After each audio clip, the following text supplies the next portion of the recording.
on a beautiful evening. We are so thankful to be back. We got through the third longest session in Idaho history at 95 days. And I would say for about the last 20 of them, there was a growing dislike between the House and the Senate that was reflected in some of the last pieces of legislation that came through. And I think that was very unfortunate. And I think it shows that you can overcook yourselves while you're down there. Highlights for me, obviously, the Medicaid expansion. I served on the Joint Finance and Appropriation Committee, and I'm the first Republican from Latah County to serve on that for over 20 years, so it was an eye-opening experience for sure. We spent a lot of our time before 7 o'clock in the morning, over the lunch hour, and then the afternoons working on budgets. And I was on the committee that worked on the budget for the Medicaid expansion.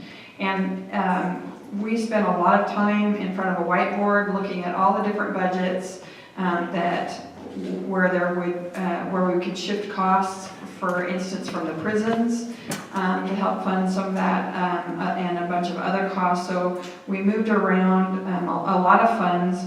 There is some new general fund dollars that were in there. And then there's also the Millennium Funds. And it's actually quite sad to see the Millennium Funds go to use this way, because they have been doing some incredible things in communities such as our own, like the Recovery Center. And Senator Dan Johnson and I were able to protect a little bit of that funding for the recovery centers. There's now 9 recovery centers in Idaho, and we protected a little over $600,000 of the Millennium Funds to go in and continue to help support those organizations, because they're doing such important work in Idaho. I had a number of bills of my own.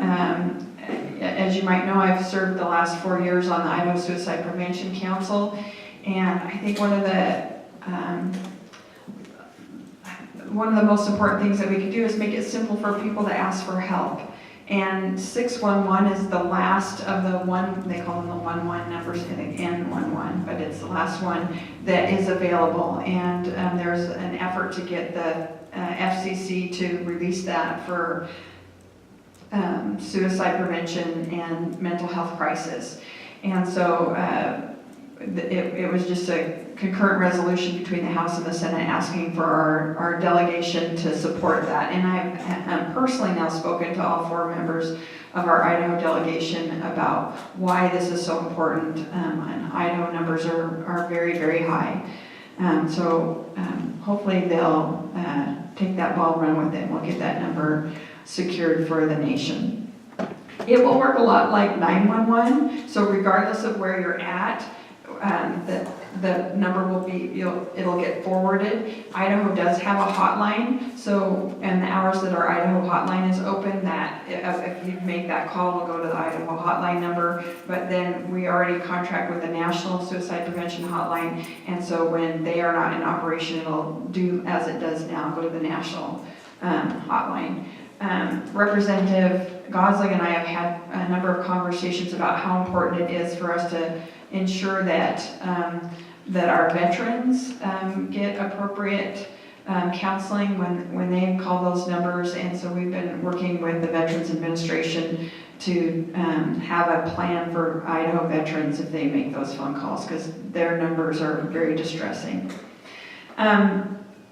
I brought a bill, crime victim funding. So right now, there's an additional up to $5,000 that the courts can award to those who have been victims of attempted rape or attempted strangulation. This expanded that so that it could go, that up to $5,000 could go to, there are often women who are in domestic violence situations, and so that is a fine in addition to the civil penalties, and that bill passed. I partnered with Representative Erpelding on a historic theater bill that allows for historic theaters that are built before the 1950s to be able to sell beer and wine. And that was something that the theaters here in Moscow and in Lewiston were interested in. And so that was a fun bill to work on with Matt, and that was a bill signing I got to go to.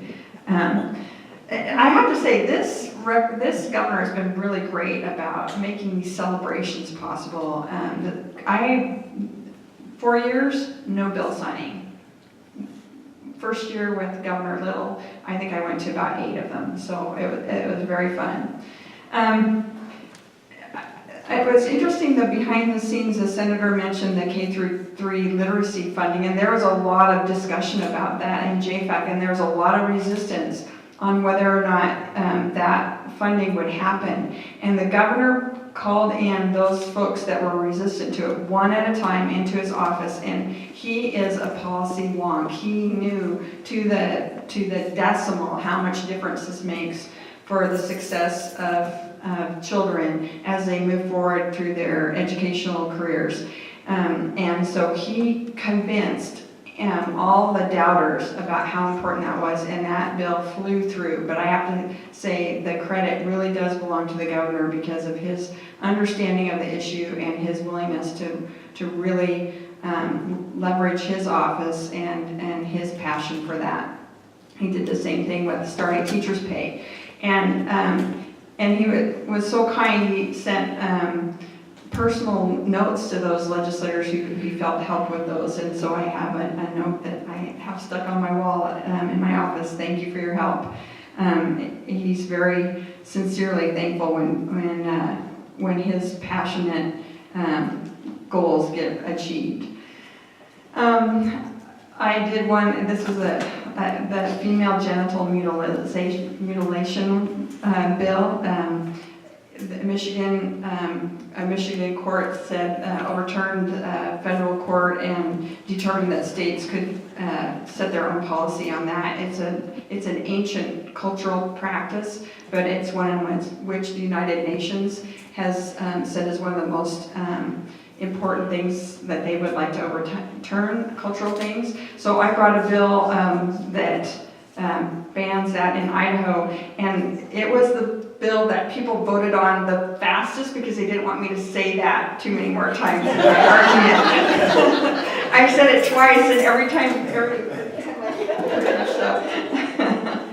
I did one, I worked with the law enforcement on a bounty hunters one. We don't have any rules for bounty hunters in Idaho, and they've been coming in, and they're not letting local law enforcement know that they're coming, and then it's like a television show. They're like taking people, ripping them out of their car, throwing them on the ground, putting guns on them, and all the folks that are surrounding them are thinking, oh my gosh, there's a kidnapping going on.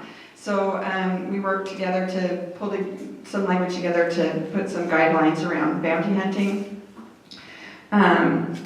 And yeah, I know I'm down to my last couple minutes. So I'm just going to say I was on Joint Finance and Appropriation. I stayed on Ag. I've been on the Ag committee for the last 2 terms. This is my 3rd term there.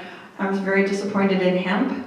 I think it became a victim to, I think, some bad politics, quite frankly. And that was disappointing, but we did at least start the conversation, although now Idaho is one of only 2 states in the United States of America that does not allow for hemp production. Nebraska is being the other one. And then my 3rd committee is a new committee also for me, Judiciary and Rules, and that was a very, very interesting committee, and I learned a lot. And I'm really thankful I went on that committee, but it was a big change for me. My other committee before had been business, so I learned a lot about that, and a lot about how we're funding our courts in Idaho and the importance of taking a look at how we're funding our courts and taking better care of that system. So it was a long session. I'm very glad to be home.